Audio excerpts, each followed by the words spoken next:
komið þið sæl aftur og framundan það bandarísk stjórnmál og já, ekki slökkva, við ætlum að fá útskýringar á því hvað í gangi í bandarískum stjórnmálum og sú sem næsti gestur okkar hér í 21 að hún veit býsna margt það. Já, og það stundu verið sagt að bandarísk stjórnmál sé álíka flókin og bandarísku fótbolti, ég getum ekki sagt alveg til það. En Stefanía með þetta hreinu eins og Björn Jón Bragason veit manna best sem situr í gegninni. Komið sæl í sjónvarpsáhorfendur. Við horfum fram á gerbreytt landslag í amerískum stjórnmálum með nýjum forseta fyrir 2 árum og enn hefur ástandið breyst núna eftir svokallaða midterm eða miðkjörtímabilskosningar sem framfór í síðustu viku.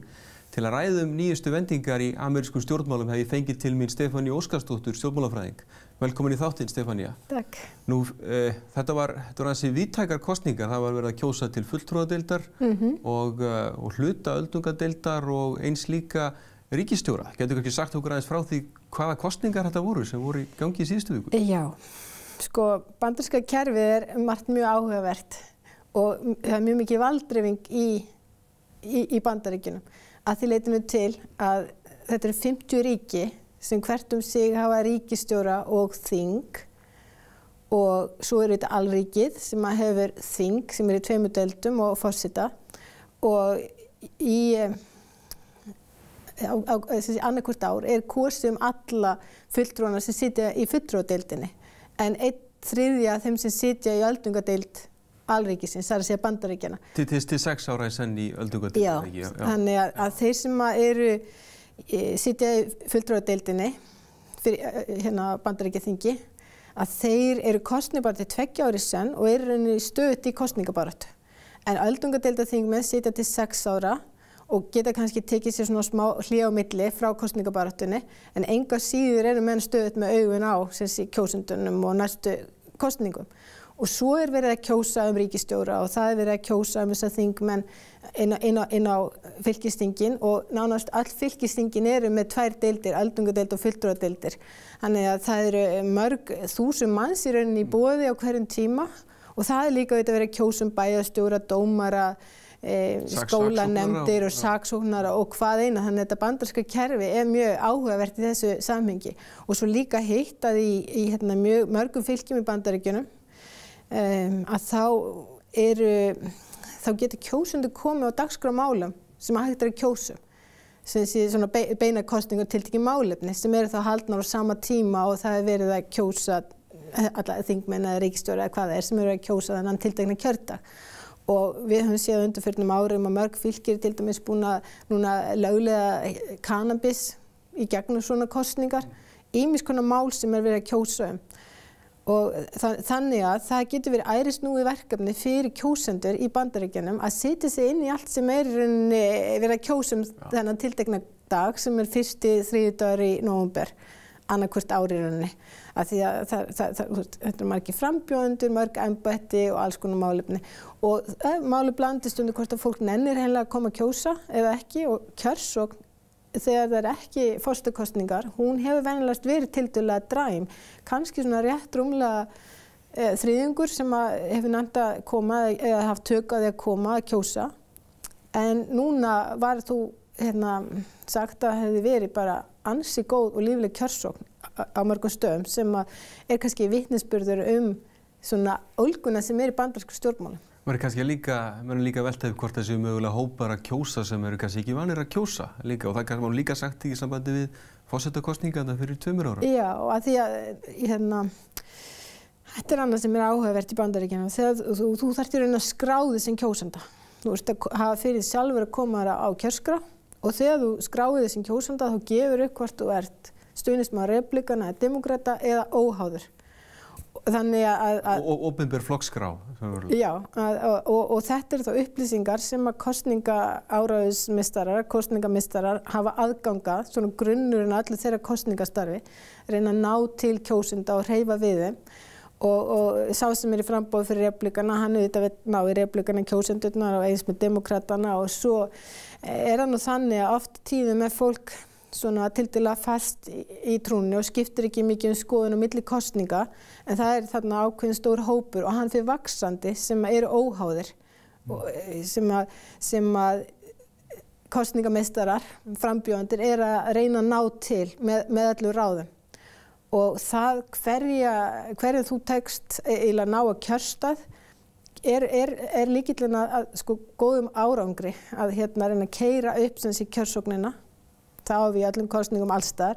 En í Bandaríkjunum að þetta hefur svo mikið vandamál að fólk ekki beinlínis að koma að kjósa, þessi föstu venjuleg sem koma, að þá lykilatriði að reyna að kveikja á nýjum kjósendum því að það svona eins og nýjir markar fyrir fólk. Og þegar fólk kannski hefur einu sinni farið að kjósa, að þá það líklegt til að koma kannski aftur að kjósa.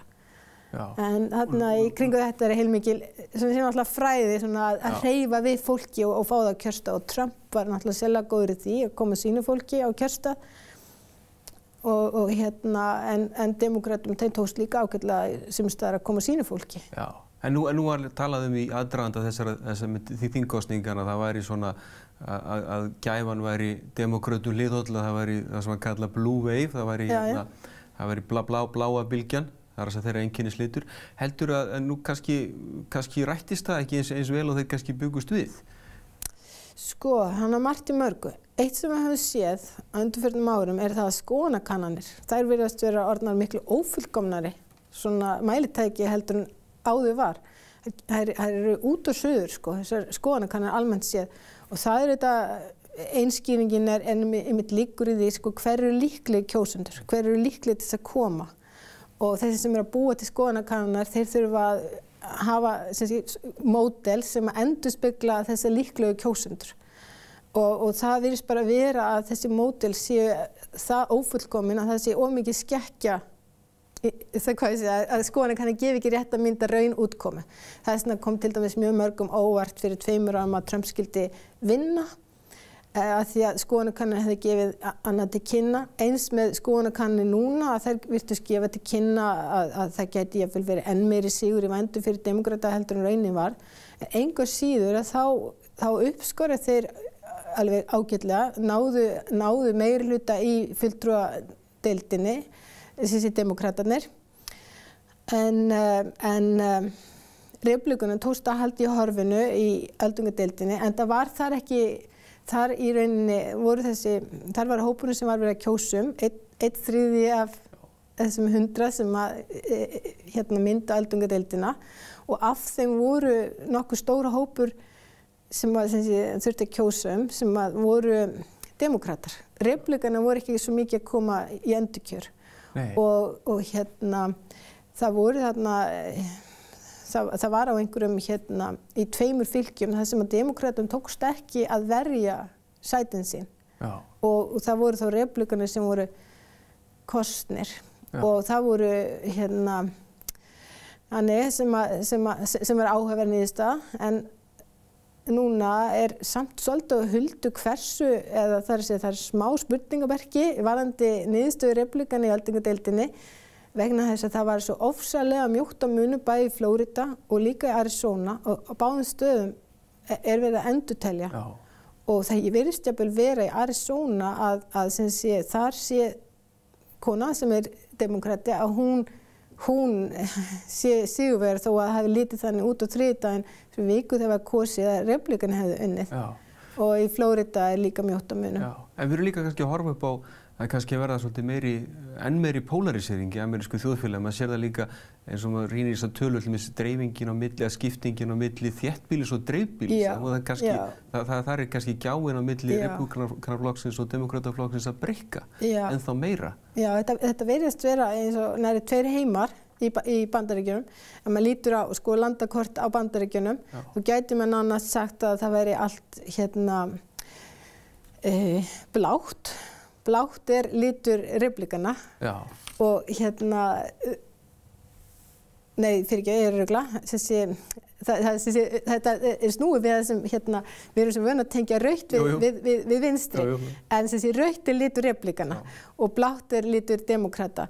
Að svona massin af Bandaríkjunum myndi litast upp rauður að því að í allum sem dreifðari byggðum Bandaríkjana líklega að kjósendur repúblikana séu meirihluta heldur en demókrata, en þegar við lítum á þéttbýlið við strendurnar eins og til dæmis í kringu New York og Boston og niður til Washington, að þar, og það sem milljónir manna búa, að það miklu líklega að fólk sé að kjósa demókrata og eins ef við lítur til vesturstrandarinnar í Kaliforníu og hérna upp með Oregon og jafnvel Washington, að þar séu demókratarnir sterkari.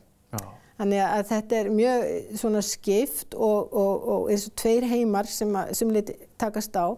Og þetta áhugavert í nútímanum, þá virðist margt benda til þess að fólk sé enn frekar en áður að sækjast í að vera innan sér líka. Það að segja að flytja í hverfi þar sem að fólkið svipað á það sjálft. Já. Sem að hérna með svipað hugsunarhátt eða til fylgja sem að eru svona á pólitísku sömu línu og maður sjálfur. Og fjarlægist þá, það sem sé minni svona blöndun og þú fjarlægist hins sjónarmiðin og í nútímanum þá getur við svo mikið valið í hérna, hvaða sem við erum að lesa, hvers konar upplýsingar við fáum. Þið veit, maður hérna velur sér miðla til að lesa og maður fær jafnvel líka áreiti frá þá hérna svona feedback. En þetta hlýtur líka að blandast inn í sko eins og með sem vel þekkt alveg frá stofnun Bandaríkjanna, þessi togstreit á milli alríkisins og einstakra ríkja og sjálfstæði þeirra. Það náttúrulega, hann heyrir það mikið á seinni árum og það svona aukin krafa í sumu ríkjum að auka sjálfstjórn ríkjanna og minnka og draga úr vægi alríkisins. Já, einmitt, vegna þess að þetta góður punktur. Hérna, og fólk kannski áttar sig ekki alveg á því sem að þekkir ekki vel til í Bandaríkjunum að þetta þessi 50 sambandsríki sem hafa töluvert mikla sjálfstjórn í eigin málum. Og eru mjög ólík. Og þau eru mjög ólík. Þó að það sé kannski allstaðar, þú veist, sömu málin og verslaðanar, þá það samt menningarlega og ýmsan hátt bara mjög ólík sko. En uppalega þegar Bandaríkjunum voru stofnuð, þá var þetta sem sé svona confederation, eiginlega sjálfstæðra ríkja, það segja svona samband sjálfstæðra ríkja með svona töluvert veika sjálfstjórn. Svo fór það allt í vitleysu og endaði í borgarastríðinu 1860 og hvað það var þarna, 2 eða 3. En sem hérna og niðurstaðan því var að alríki styrktist aðeins og svo sérstaklega 20. öldina eftir síðari heimsstyrjöld getum við sagt að það hafi verið að styrkjast á kostnað sjálfstæðisríkjanna. En það þessi togstreita eins og minnist á og sérstaklega hefur það verið að Repúblikanaflokkurinn hefur talað fyrir meiri sjálfstjórn og svona að reyna að halda alríkinu í skefjum og það endurspeglast til dæmis líka inn í sko dóma Hæstaréttar Bandaríkjanna en Hæstaréttur Bandaríkjanna tekur náttúrulega bara til umfjöllunar mál sem að varða alríkið og eða rétt mál sem snerta stjórnarskrá Bandaríkjanna. Að sumum hefur fundist að þeir sem væri svona frjálslyndir það sem kallast liberals í Bandaríkjunum sem við myndum kannski segja meira svona til vinstri að þeir væru því hlynntir að svona reglusetningarvald ríkisins og það væri ekki bara sem sé gegnum löggjafann heldur líka gegnum dómsvaldið. Já. Og hafa þeir sem eru sem sé mótfallnir þessu þeir að koma frá hægri og margir þar alveg í Repúblikanaflokknum þeir hafa verið að segja sem sé að þessu verði alltaf haldið í skefjum sko þessum svona útveikandi valdi alríkisins og þess svona lagasetningavaldi dómstólana.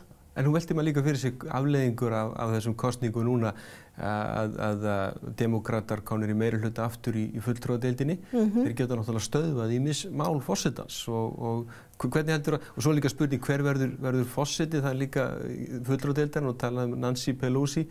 Hún að verða 79 ára gömul og það líka svona svolítið athyglisvert hvað það mikið af öldruðu fólki. Já, einmitt. Sko, hvað maður byrjuð þessu, en sko það líka áhugavert einmitt við stjórnskipan Bandaríkjanna að hún var upphugsuð til þess að hönnuð þannig að tryggja það að það væri óbúslega mikið valddreifing. Það að segja dreifing vals á milli þannig alríkisins og ríkjanna sem slíkra en líka milli forseta og þingsins og dómsvaldsins og allir þessi aðilar getur verið með svona neitunarvald á það sem hinni væri að gera, þannig að ekkert færi gegn og þetta var hugsun þessara founding fathers að ekkert myndi í rauninni færi gegn nema að það væri mjög víðtækur stuðningur fyrir mjög mikill meirihluti og þeir eru nefnilega áhyggjur af því að það væri til eitthvað sem heitir harðstjórn meirihlutans, að svona einfaldur meirihluti, ef hann hefði vald til þess að breyta hlutum mjög róttækt, þá myndi það geta haft alvarlegar afleiðingar og komið niður á mannréttindum einstaklinga og hópa. Þannig að þeir hugsa þetta svona, en auðvitað þýðir það að það er voðalega erfitt að breyta nokkuð skapað hluti í Bandaríkjunum og þetta svokallaða gridlock þá eina ástæðan fyrir því að þeir eina almenni kjósandi hugsa sem svo að kosningar breyti ekki nokkuð skapaðan hlut og það er svona kýsan að sitja heima eða á móti að segja að þessi og hinn er kosin og hann lofaði allir föður en hann gerir ekki nokkuð skapaðan hlut og þeir eru allir svikar og svikarhappar og svo framvegis. En núna sem sé stöndum við frammi fyrir því ástandi sem er ekkert óvanalegt í Bandaríkjunum að það er sem sé republikanar eru með meirihluta, tæpan þó í öldungadeildinni, demókratarnir meirihluta í fulltrúadeildinni, ekki eitt óskaplega stóran en þeir eru samt með meirihluta og svo erum við með þennan ódreiknanlega forseta sem bauð sig fram í nafni republikanaflokksins en koma úr allt annar átt heldur en svona típiski republikani. Hann til að mynda, típiski republikani fram að þessu hefur verið einhver sem hefur stutt frjálsa verslun til dæmis, frjáls viðskipti, lágmarks ríkisvald og ýmislegt svona en Trump er einmitt sem svona afskiptastefnu forseti að sitja á innflutningshöft og skatta og ýmislegt. Þannig að þetta verður fróðlegt að sjá hverju framvindur. Trump hún hafði verið hrósað sérstaklega og þeir vissur hefði rauninni bara 2 ár til þess að ná einhverju fram meðan republikanar voru þessar einstöku aðstöðu þeir voru með Hvíta húsið meirihluta í báðum deildum þingsins. Það sem náði að gera á þeim tíma var að breyta skattkerfinu.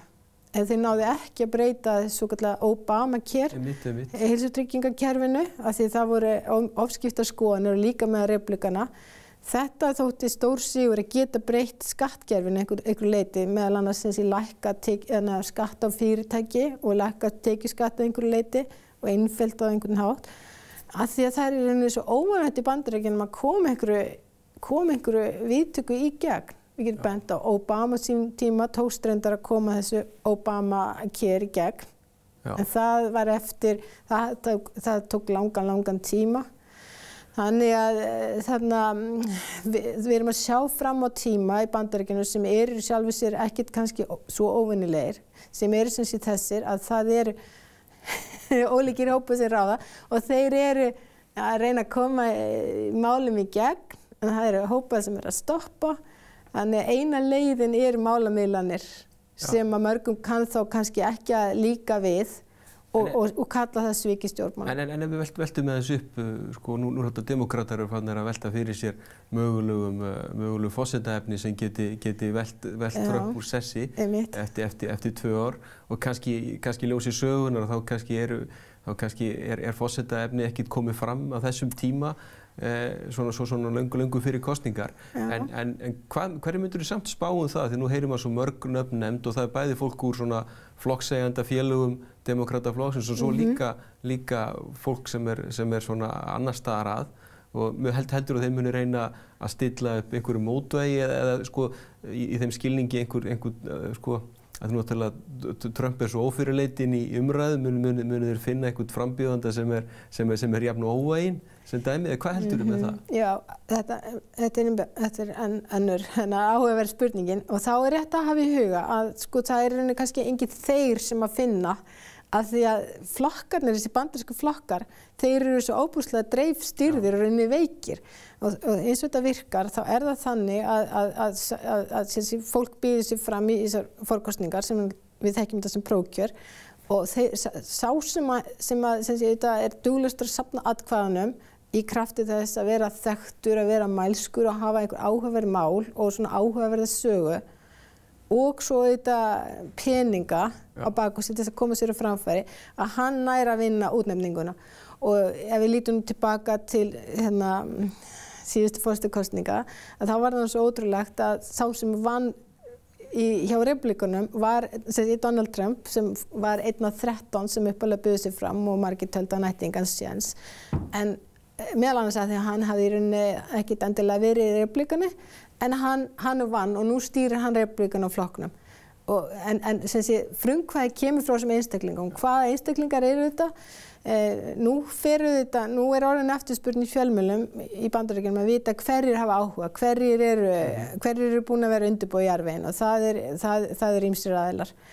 Og svona nöfn sem er verið að nefna reyndar eru þetta er svona gamla liðið að hafi verið að nefna Hillary Clinton til dæmis. Hún hefur svona gefið þetta kynna, hún geti haft áhuga að fara aftur fram. John Kerry nefndur líka, ótrúlegasta fólk. Já, Joe Biden, fyrrverandi varaforseti, þetta er fólk sem er komið vel við 70. Svo Elizabeth Warren og auðvitað Bernie Sanders, þetta fólk virðist alltaf áhuga.